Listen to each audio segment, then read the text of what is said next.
মাননীয় প্রধান উপদেষ্টা আমাদেরকে আমন্ত্রণ জানিয়েছিলেন তার সাথে সাক্ষাৎ করার জন্যে। আমরা ইতিমধ্যে নামগুলো ঘোষণা করেছি, আমরা 4 জন এসেছিলাম। তবে আমাদেরকে আলোচনার বিষয়বস্তু আগে জানানো হয়নি। বর্তমান রাজনৈতিক প্রেক্ষাপটে আমরা যা আন্দাজ করতে পেরেছিলাম তার উপরে ভিত্তি করে আমরা একটা লিখিত বক্তব্য নিয়ে এসেছি এবং সেই লিখিত বক্তব্যটি আমরা মাননীয় প্রধান উপদেষ্টার সমীপে পেশ করেছি এবং সেই ভিত্তিতে আমরা আলোচনা করেছি।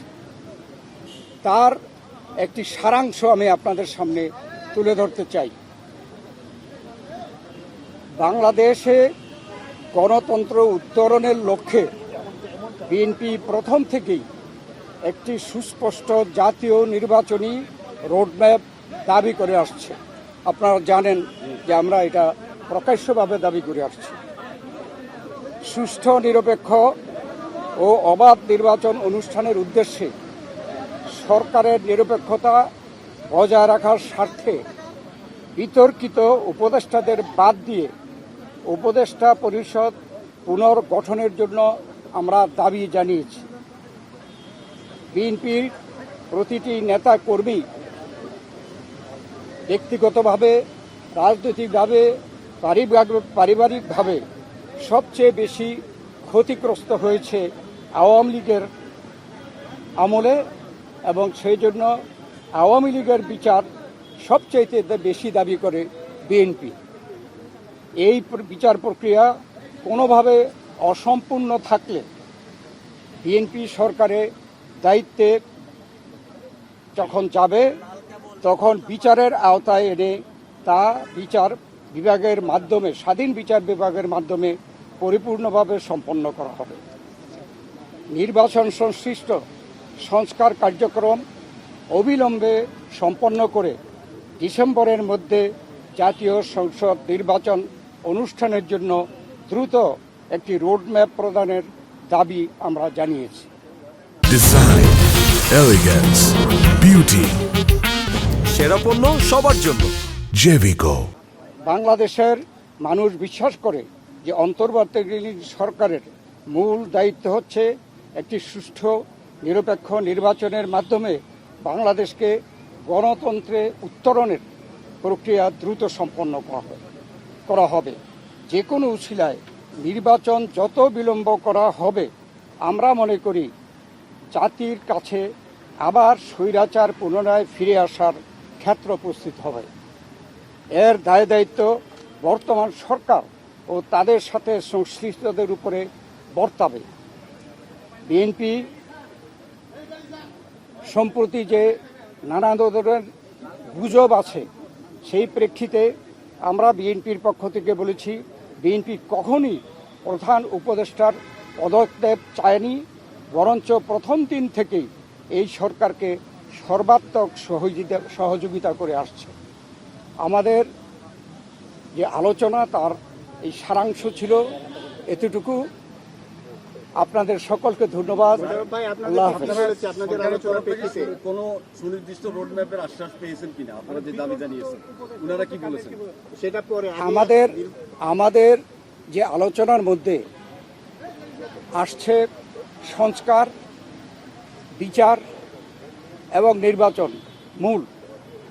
আমরা বলেছি একটার সাথে আরেকটার কোনো সম্পর্ক নাই, কেননা সংস্কার চলমান বিষয়, এটা চলতে থাকবে। আমরা আশা করেছি এই সরকার সকলের সাথে ঐক্যমতের ভিত্তিতে একটা সংস্কার প্রস্তাব দেবে, সেইটা চলমান থাকবে। এবং আমরা যদি ভবিষ্যতে জনগণ আমাদেরকে ক্ষমতায় বসায়, আমরা সেই সংস্কার চলমানভাবে আমরা সংস্কার বাস্তবায়নের আমরা প্রচেষ্টা নেব। আর মামলাগুলোর ব্যাপারে বাংলাদেশ জাতীয়তাবাদী দলের আমাদের দেশনেত্রী বেগম খালেদা জিয়া, ভারপ্রাপ্ত চেয়ারম্যান তারেক রহমান থেকে শুরু করে আমরা এবং সেই তৃণমূল পর্যন্ত আমাদের নেতা কর্মীরা সবচেয়ে বিক্ষুব্ধ। আমরা এই স্বৈরাচারী ফ্যাসিস্ট সরকারের কর্তা ব্যক্তিদের এবং যারা দায়ী তাদের বিচার চাই। অতএব আমরা তো বিচারের পক্ষে, তবে বিচার ব্যবস্থা যে স্বাধীন চাই, আমরা স্বাধীন বিচার ব্যবস্থা এই বিচার সম্পন্ন করবে। এটাও কোনো দিন তারিখ ঠিক করে দেওয়া সম্ভব না, বিচারের আওতায় আনা হবে সবাই। এবং আমরা বলেছি যে যেগুলো সম্পন্ন না হবে সেগুলো যদি বিএনপি ক্ষমতায় যায় তাহলে বিচারের আওতায় এনে স্বাধীন বিচার ব্যবস্থার মাধ্যমে এই বিচার সম্পন্ন করা হবে। তার মানে কি আপনারা আজকেও কোনো আশ্বাস পান নাই সুনির্দিষ্ট এই রোড ম্যাপে? না, এটা স্পেসিফিক কোন রকমের এরকম কথা হয় নাই, উনি স্পেসিফিক জানান নাই। আমরা আমাদের দাবিগুলো হয়তো বা করেছি। ওনারা ওনার প্রেসের মাধ্যমে জানাবেন, সেই জন্য আমরা অপেক্ষা করব। সন্তুষ্ট কিনা? আমরা আমরা প্রতিক্রিয়া জানানোর দরকার নেই, ওনারা প্রেস সেকশন কি বলে তারপরে আমরা প্রতিক্রিয়া দেব। কতটুকু হয়েছে আপনারা ওনার প্রেসকে আগে কথা বলতে বলবো তারপরে। আমি একটু বলি, এখন আমি একটু বলি মূলত সংস্কার এবং বিচার, নির্বাচন, এই তিনটার উপর আলোচনা হয়েছে এবং সংস্কারের ব্যাপারে আমরা এটা পরিষ্কার এবং ওনারা একমত হয়েছে। সংস্কার যেখানে ঐক্যমতের ভিত্তিতে হওয়ার কথা তার ভিত্তিতে সংস্কার কাজ সম্পন্ন হবে এবং সেই কাজ অতি সহসা সম্পন্ন করা সম্ভব, এখানে কোনো দ্বিমত পোষণ করেন নাই। বিচার ব্যবস্থা বিচার বিভাগ করবে এবং বিচারের আওতায় আনার ব্যাপারে যে আলোচনা হয়েছে এখানে ওনাদের কোনো দ্বিমত নাই। সুতরাং ডিসেম্বরের আগেও নির্বাচন করা সম্ভব, এই আলোচনা হয়েছে এখানে। তিনটি বিষয় শোনেন, পদত্যাগের ব্যাপারে এখানে আমরা যে লিখিত তিনটি বক্তব্যে বিষয়- জানিয়েছি, আগেও জানিয়েছি।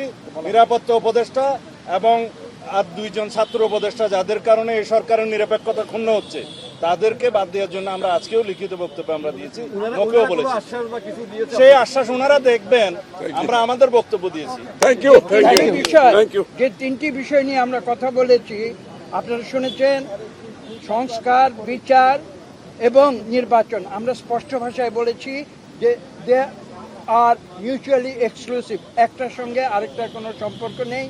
এবং যদি দ্রুত নির্বাচন দেওয়া হয়, আমরা স্পষ্ট ভাষায় বলেছি আজকে বাংলাদেশের যে নৈরাজ্য হচ্ছে, যে আইন শৃঙ্খলা পরিস্থিতির অবনতি হচ্ছে, এক অ্যানাউন্সমেন্টের ফলশ্রুতিতে বাংলাদেশের শান্তি, শৃঙ্খলা এবং গণতন্ত্র ফিরে আসবে। Thank you, thank you, thank you, ধন্যবাদ সবাইকে, ধন্যবাদ।